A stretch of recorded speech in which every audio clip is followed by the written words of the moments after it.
Real Christians serve God with their heart, their soul. This is the part that God created us in after his image, our spirit.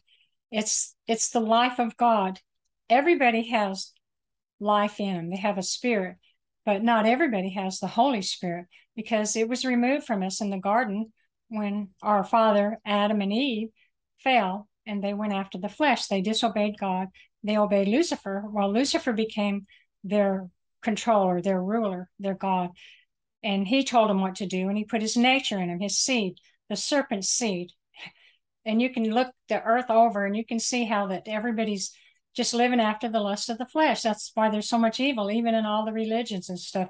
They do some of the most horrible sins in the world, and they claim to be of God. So they're serving God with an evil heart and an evil mind. But those of us that have received the indwelling of the Holy Spirit, and you don't get it from claiming words from the Bible and saying, come tie my tie or shubala, you make up some kind of tongues or something.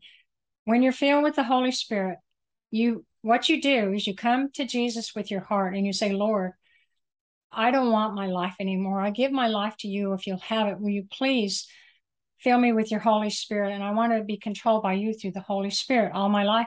I submit my life. I give my life to you. And if he fills you with the Spirit because he sees that you have a true, sincere heart, that you really do want to do his will and give up your own will after the flesh, and he fills you with the Holy Spirit, you will feel his love come into you. It will be such a wonderful, warm, thrilling, electrical like feeling in your soul of love and oneness. The Father and Jesus will make their abode in you, right in here. This is where the Holy Spirit will be. And then your hunger, your thirst, your desires will be for him and the things of God, not of the world. You become a new creature that's completely different. You don't just pretend. You're not a trained Christian from scriptures in the Bible. It's an event. It's a real transformation. So then we serve God with our heart, which is very, very hard today because Satan, he put us in his systems. All the systems in the world are created by Lucifer and his fallen angels. And they take us out of the spirit and they put us in our natural mind. They educate us in their schools, in their religious systems. They killed all the Holy Spirit people that put us in the spirit. They call them heretics and devils, and they wiped them out. So all you had was these fleshly preachers that pointed your mind into the letter, the dead letter, which keeps you in the flesh, and they make it say what they want it to say, and they make you believe what they want you to believe. They twist it, and there's 45,000 different ones, but they're all keep you in the flesh. Every one of them does. Even the spiritual New Age type religions, they're of the lesser God. They're not of the most high God. Everything they do in the spirit is for some fleshly purpose on the earth, and they're not of Christ. You can tell by their conversation and by their lives, and you can feel it because we feel after him, not with our fingers. We feel after him with our heart. And then he speaks to us. He leads us. He guides us by his spirit. And we know him. He knows us. We don't just know about him, and we don't know everything about him. We're like little children, and he teaches us, he leads us and guides us, and he tells us what he wants us to know.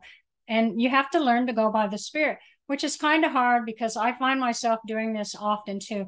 I try to feel after him in the heart, but I try to get it to my mind. Like this is a little small thing. When I was going to the car wash this morning, there's an old car wash in this town, and some of the stalls are messed up. And so I was thinking, well, Lord, which stall should I go to wash my car in? And my mind went, I was trying to feel with my mind and my heart. And I thought, well, I would go to the second one. But for some reason, I went to the first one. And I said, Lord, am I disobeying you? You get confused because your mind gets involved in it and it tangles you up. Well, I went to the first stall and it worked, but then somebody pulled into the second stall and then they left because the hose it was busted and it was spewing out like a geyser. And so I said, oh, well, how did I miss that? Well, with my heart, I went where the Spirit was showing me, but with my mind, I thought I was supposed to go to the other one because I thought that's what the Spirit was showing me. So you get confused in this world today. You're trying to figure out God with your mind, and you can't. You have to have the mind of Christ, which doesn't work from up here. It works from in here. and he will lead you and guide you, and he makes things right. We cannot be right. We cannot do it. We try, and it drives us crazy, and we make mistakes all the time. We have to let God live in us. And sometimes he will tell us things that you wouldn't think he would do. You know, like one time Harlan and I were living in Mexico, and it seemed like the Spirit was showing us to come back to America and to work some more in America so we could get free. Well, of course, anytime that Jesus is showing you something to do, Satan will try to fool you to get you not to do that. So we were walking down, like we always walk. We were walking down this path one day, and this woman drove by, and she stopped and she said, "Oh, I just felt something in my heart to stop and ask you guys, would you come and teach English to us in our school?" She said, "I don't know why that feeling come to me, and I did it." And then we thought, well, we'll pray about it.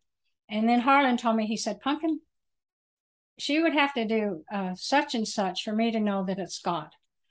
And sure enough, she did and said the things that he thought was God. But something didn't feel right, because Jesus was sending us back to America to get free. But the devil, he was trying to keep us desperately down there, so that we wouldn't do the will of God, because he never wanted this message to get out. So what he did, he pretends like he's Jesus. And he does things the way you think Jesus would do them to fool you. And then when you go by your mind, you say, that has to be God. Only God would do that, you know. But it wasn't God. And then it's a strange thing to watch. Like one time Harlan and I were walking. We walked and talked so much during our lives. But we went for a walk. And this cat started following us. And it just kept meowing and distracting us. And you know how it rub around on your legs and all that. Oh, what a cute little cat. But it was distracting our minds from the Lord. Our mind was trying to stay on Jesus and in the Spirit. And it was a pest. And so I told him, I said, when we get down to the end of this path here, I said, I'll just toss him over the fence, and then he won't be able to follow us back. And the minute I said that, that cat laid down under a bush and didn't follow us anymore. And we said, wow. So what was in that cat? A spirit of a devil got in that cat to get us in the flesh, to distract us. How many of you have tried to pray or fast, and you're trying to get in the Spirit, and the phone will ring, or there'll be some noise outside, somebody will knock on the door, or all of a sudden you'll get an urge to eat something, or your flesh will distract you all the time. And it might even be for a religious thing, you know. It might be somebody calling you, say, hey, I need to talk to you about Jesus or something about this, and about the Lord. And it'll fool you. And you know what? All he has to do, like we'd met this one young woman. We'd seen her many times.